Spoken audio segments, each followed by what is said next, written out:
Coming to you live from the MediaPlex in downtown Windsor, this is a presentation of St. Clair College Journalism. On tonight's show, scaling the heights for a good cause.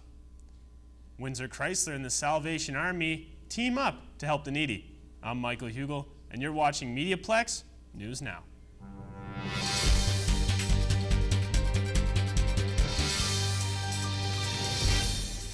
The third and final Easter Seals drop zone took place this morning, where brave participants who raised $1,500 were able to rappel down Caesars Windsor's Augustus Tower.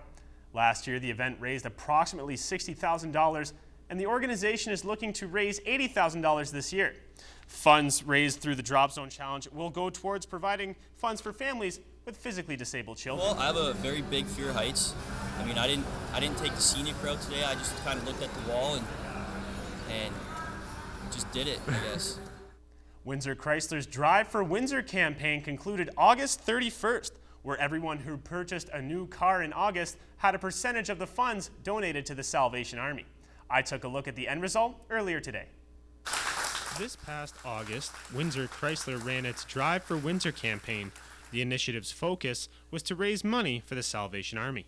After calculating the percentages of each car sold at Windsor Chrysler, the company was able to donate $10,450 to the charitable organization.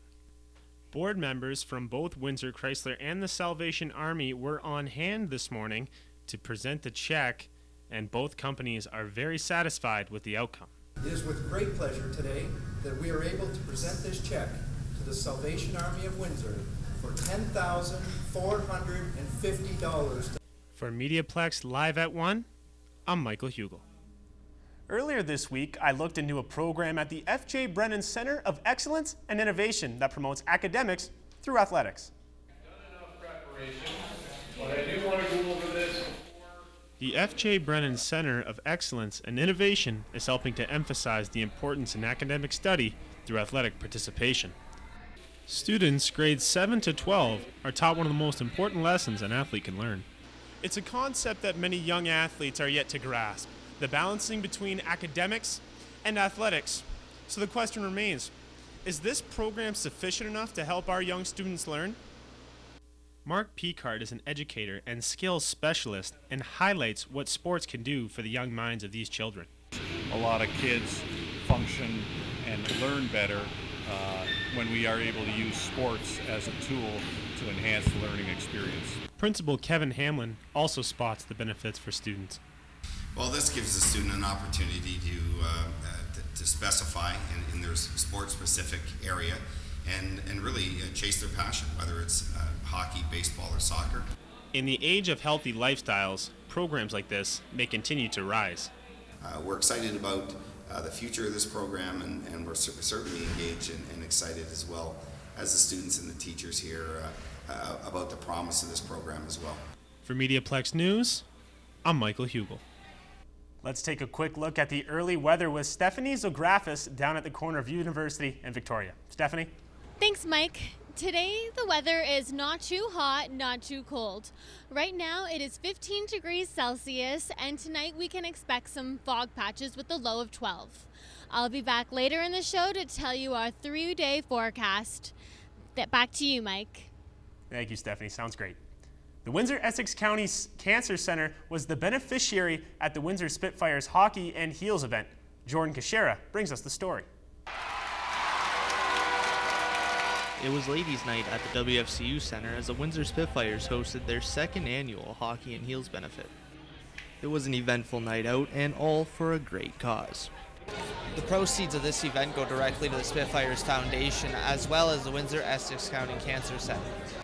The night consisted of food, a silent auction, heels, and of course, hockey.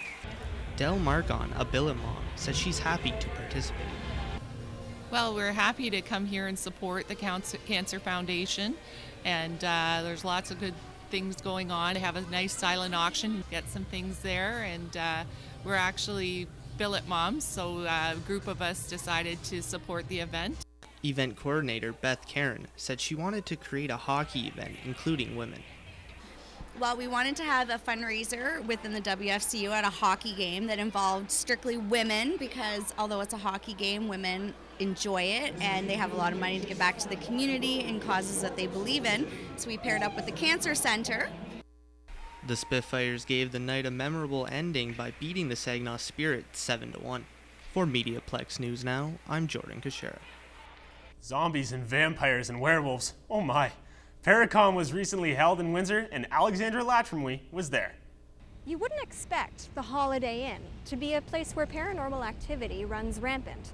However, as the very first venue for the Windsor Paracon, that absolutely changed on Saturday. Ghosts, UFOs, hauntings, and beyond. Windsor's very first Paracon certainly wasn't lacking in mystique or quirkiness. In spite of its uniqueness, the event's co-presenter, John White, said it wasn't easy getting Windsorites enthused about it. Well, Windsor's kind of a tough sell. We know that there are paranormal groups in the area, but there have been some smaller venues that have happened, but nothing quite this large. It is a costly endeavor to put on. It's a risk in this city because it's hard for people to come out sometimes to talk about the paranormal. However, this didn't prevent vendors, shoppers, or paranormal aficionados from stopping by. Also present at the con were guest speakers from the U.S. and Canada. Among them was Ghost Adventures writer and researcher Jeff Belanger. He said the timing of the Paracon contributed to its success. Of course, we're coming up into the Halloween season now. Whether it could have happened earlier, sure. You know, of course, I think people love this topic, especially in the fall and this time of year. You know, you've got a lot of forces colliding at once. Belanger said the internet is contributing to people's open-mindedness about the topic. Nonetheless, he embraces skeptics. Skeptic or not, you can be sure the Paracon will be back to haunt Windsor next year. For MediaPlex News, I'm Alex Latrimwe. Last week, the folks here at the MediaPlex kicked off the school year with our fall launch. Rhiannon Lotz reports. On September 29th, St. Clair College's MediaPlex held Fall Launch, their first television show of the new school year. Fall Launch was an event hosted and produced by the school's journalism and media convergence programs. The media students in the Plex worked throughout the school year to film and produce new shows for television and radio platforms, and Fall Launch, launched their new TV season. For the show, special guests from the community were St. Clair College Program Coordinator Veronique Mandel, University of Windsor President Alan Wildeman, and media convergence student Sean Preble. I think with the fall launch, it just gives people a chance to really talk about the show, about their lives, and about why they think the MediaPlex journalism and media convergence programs are so beneficial, as well as the public relations program. Everything here at the MediaPlex is so well-tuned, so well-refined, that why shouldn't we showcase it? They were interviewed by students Ashley Ann Mentley, Shelby Hernandez, Jonathan Hutton, and Chelsea Turnbull. Fall Launch was filmed in the MediaPlex's newsroom, where I'm standing now. While it normally looks like this, for the special event it was transformed to this. The show aired on TV Cogeco and gave viewers an advanced look at what to expect from the MediaPlex this year. For MediaPlex News Now, I'm Rhiannon Lotz. Have you ever heard of a digital nomad? If not, reporter Ashley Ann Mentley sat down with a special guest who just so happens to be one. Please enjoy 3 Minutes With. Hi, I'm Ashley Ann Mentley. Welcome to another edition of 3 Minutes With. Today we're joined by Carolina Boras Martinez. Carolina works remotely as a digital producer and is about to embark on a year-long journey around the world. Thanks so much for being here, Carolina. Thanks for having me. Yeah. So we've been hearing more about this term digital nomad, which is what you're about to become. What exactly does that mean? So what that means is that a digital nomad is someone who has the ability to work remotely around the world, depending on where their Wi-Fi signals are coming from. Right. And so you have a job where right now you're working from home, right? That's right. So you're taking it to various countries all around the world. Yes. That's quite exciting. Yeah, I'm thrilled. It's going to be a massive lifestyle change for me. Mm-hmm. Previously, I was working in Toronto in animation production, which was really great. But this opportunity to travel around the world while being employed came up, and I thought, I got to take it. So right. How often do you get the opportunity to travel around the world and still make all of your money at the same time? That right? It's insane, right? Luckily, though, these kinds of opportunities are increasing. Over the past 5 years, for example, these opportunities were so few, but there really is an explosion of opportunity, mostly through remote work, programming, design jobs, internet. Like it's been amazing. Well, we're seeing some of the big online companies that almost their whole teams are working remotely. That's right. Yeah, like WordPress is one of them. Buffer's another one. Those ones are social media platforms. Mm-hmm. Another one is Inspire Hub. I work for that one, and that's also another engagement solutions company. Mm-hmm. It's a great opportunity. Yeah, it's amazing. So, what inspired you to take your work on the road? It really was the cubicle lifestyle of working, just really dedicatedly in one location for an extended period of time. And I've come to a point in my life where I really wanted to travel, but how do you have that opportunity to save thousands upon thousands of dollars, take 2 years off of your career path that you're dedicated to, and then rationalize that to future employers in the future? Well, I thought, if I can work while doing things that are relevant to my career and travel, then that just seems like a great way to do it. Makes sense to me. Where are you headed to first? So first off, we're actually heading this Friday to Dublin, Ireland. So that's going to be our first stop. Mm-hmm. We chose Dublin actually because the flight was actually really, really great price. The one-way ticket was really affordable. One of the challenges with Dublin or the UK is that the currency exchange isn't so great. Right. So the Canadian dollar is really weak right now, and right now the euro is pretty decent. So those are the kinds of things that I have to keep in mind where I'm choosing where to live next for the next couple weeks, maybe a month, depending on the visa duration. Right, there are a lot of things to consider. Yes. Right? Well, overall, I mean, it sounds like an incredibly exciting trip. Yeah, exciting and like nerve-wracking. Absolutely. Well, thank you so much for being here. Thanks for joining us. My pleasure. All right. I'm Ashley Ann, and you've been watching another edition of 3 Minutes With. Let's go back outside where Stephanie has our 3-day forecast. Stephanie? Did you know, as far as countries go, Canada is pretty much the coolest, literally. It vies with Russia for one of the coolest nations in the world, with an average daily temperature of -5 degrees Celsius. Let's take a look at our 3-day forecast. Wednesday, we will see a mix of sun and clouds with a high of 21 and a low of 10. Thursday, expect sun and clouds with a high of 21 and a low of 16. Then Friday, it cools a bit with a high of 16 and a low of 7. That's it for me from the corner of University and Victoria. Back to you, Mike. Thank you, Stephanie. Sounds like an enjoyable way to bring in the weekend. The MediaPlex is going under the sea in this 3 Minutes With, where Alana Wills sat down with Amber T-Bear, who will be playing Ariel in Windsor Light Opera's upcoming production of The Little Mermaid. Hi guys, I'm Alana Wills, here with Amber T-Bear, who will be playing the one and only Ariel in Windsor Light Music Theater's production of The Little Mermaid. So Amber, and I apologize if I call you Ariel during this interview, so many girls grow up wanting to be Ariel. What has it been like so far getting to actually portray her? It's kind of daunting finding a good balance between what people expect, because she has a very distinct voice and like mannerisms, and what I want to bring to the character. But overall, it's just been a dream come true, getting to be what kids are like enamored with, so it's so exciting. So growing up, did you have a favorite Little Mermaid moment or a song? All of Sebastian's songs, so Kiss the Girl and Under the Sea, they're so fun. And I don't even get to sing them in the show because Ariel isn't actually a part of it, but it's so fun. Those are like the best moments of the show. So you guys will be taking us under the sea. What kind of amazing costumes and set design can we expect for the show? The costumes are being rented from a company in Wichita, and they're like professional quality, so they're incredible. All of them are so elaborate and so like right from the movie almost. And the sets are out of this world. Like, it's such a great group on stage, but you would not believe the level of talent backstage. The people putting these sets together I don't even know the level of creativity, but it's incredible. I bet it's going to be mesmerizing. I can't wait to see it. You guys were just at Devonshire Mall. Can you explain what went on for that day? So we had our mall day, which is we go and we performed 5 songs from the show, and people got to take pictures with Ariel and meet some of the cast. And we are promoting our next show too, Sister Act, which auditions will be in December, I believe, so right after the show. And yeah, we just got to kind of show little tidbits from the show and give everyone a preview. I bet all the little kids love seeing that one. It was so cool. So what previous experience do you have with the Windsor Light Musical Theater? I started there when I was in the youth choir, and then I started doing shows, and then I got to do like camp coordinator stuff. And since then, I've just been in love. The moment I stepped on stage the first time and heard the audience clap, I was hooked. So it was exciting to just keep going. So what's next for you once you wrap up this show?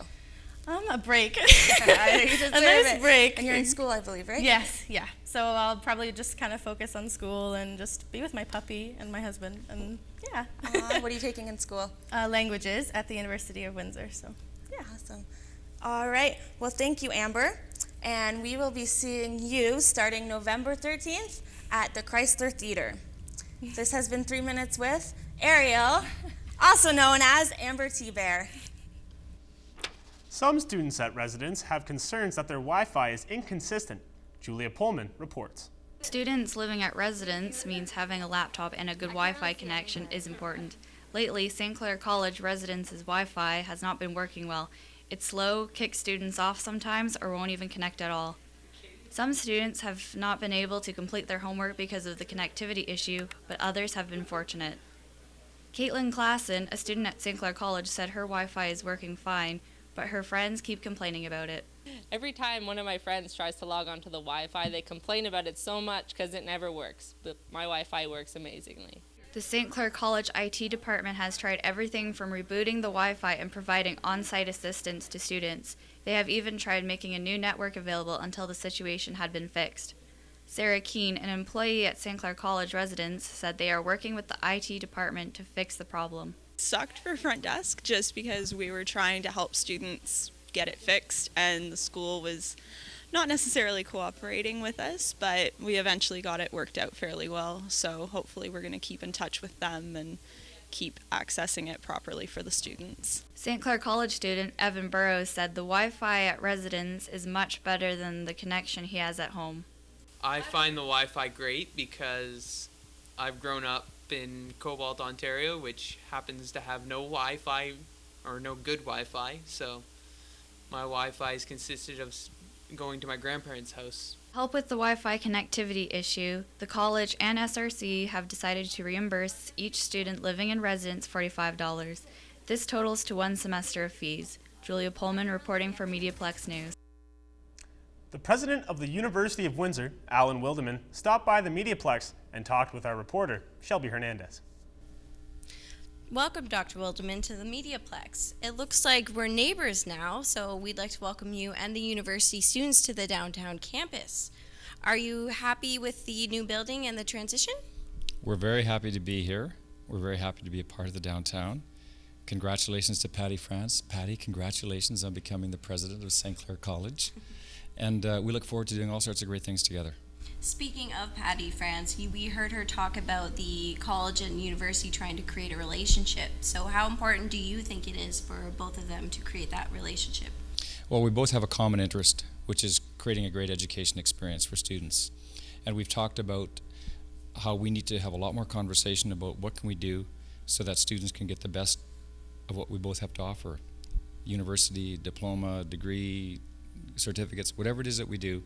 So what we're going to really commit to doing is let's have the conversations and let's make sure we're exploring all the possibilities to create a great learning experience.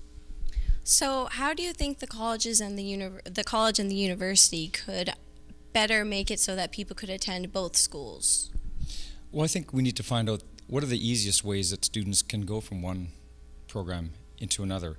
And that can be things like if you want to transfer a credit, are we having the right conversations around credit transfer? Are we having the right conversations around what are the sequences of programs that might together add up to be something that a student can really use? So it's about getting people together and talk, and I think that's the most important thing. So what do you see out of the college and the university relationship 5 years from now? I think there'll be a lot more people who have been able to do something both at the university and the college, such as yourself. Mm-hmm. There'll be a lot more people who are able to pick and choose a little bit better what they'd like to do on a career path.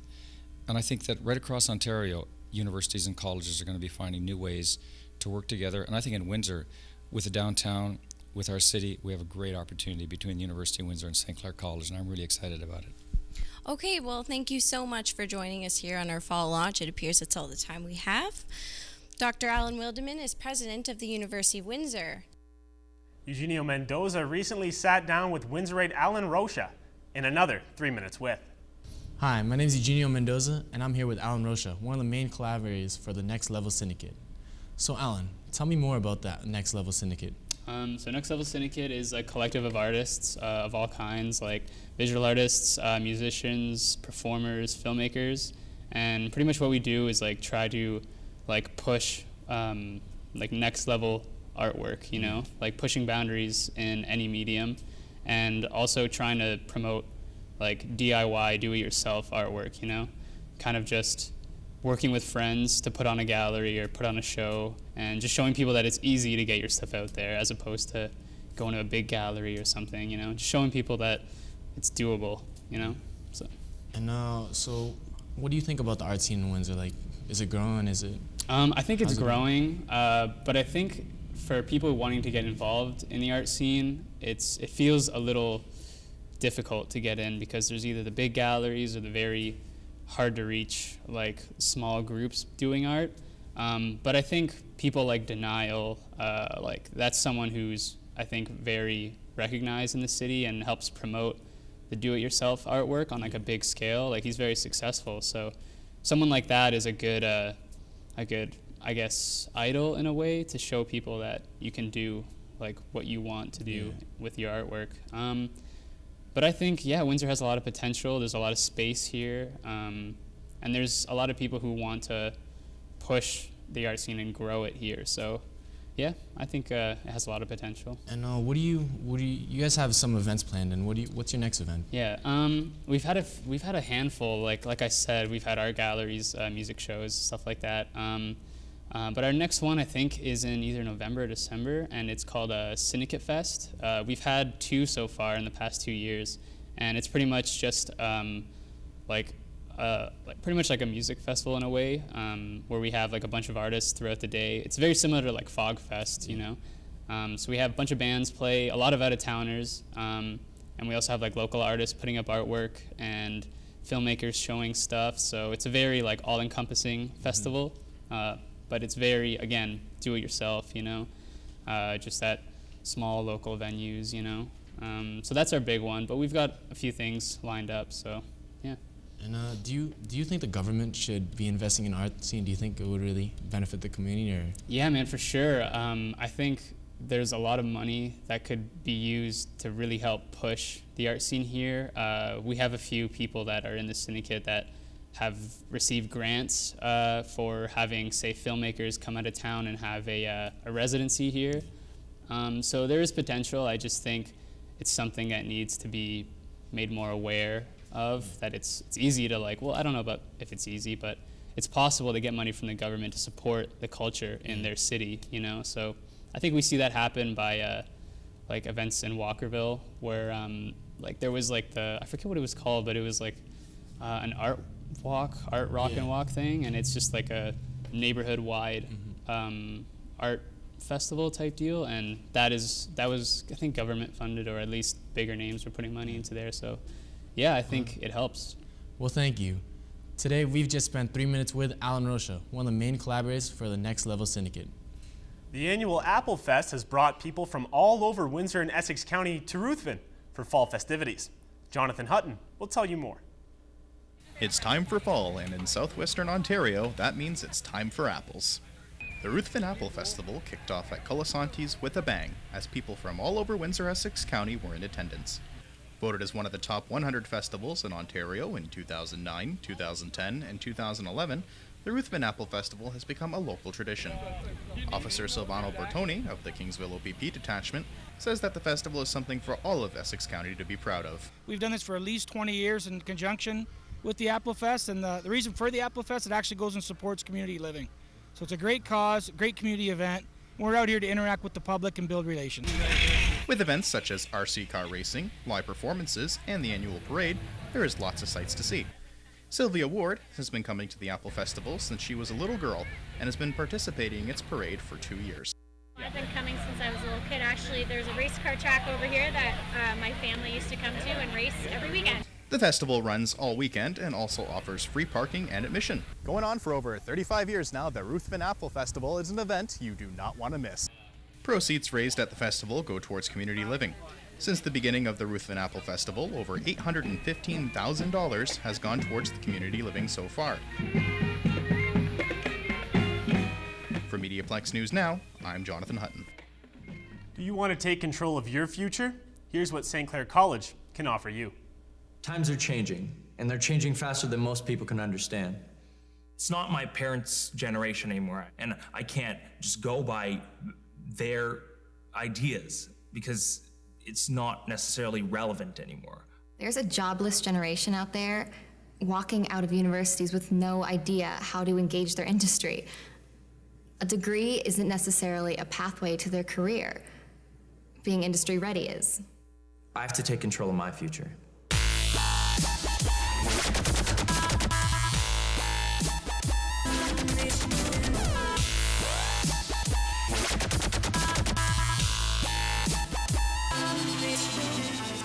The job market has changed, and I have to adapt.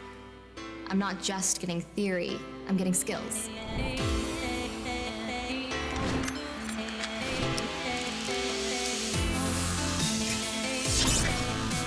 Through placement, I'm shown which areas I can specialize in and which path it takes to get there.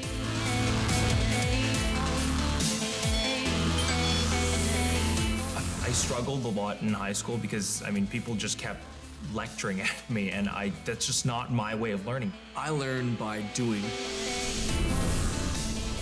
I learn by reacting to a situation. St. Clair puts me directly into my industry.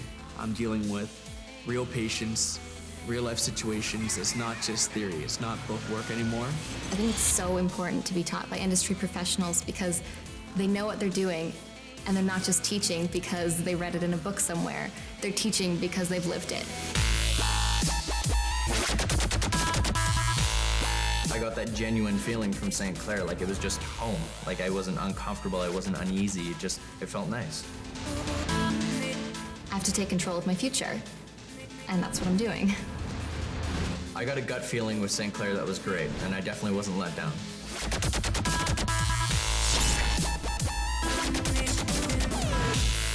St. Clair is my choice, and I'm glad it's the right one for me.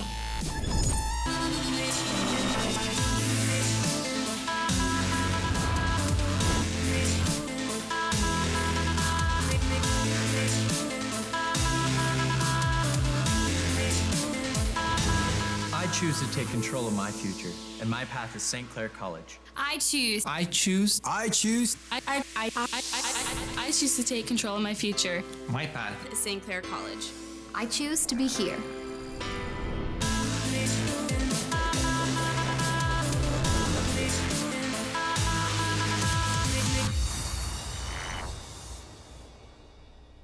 Thank you for tuning in tonight. I'm Michael Hugel, and you've been watching MediaPlex News Now.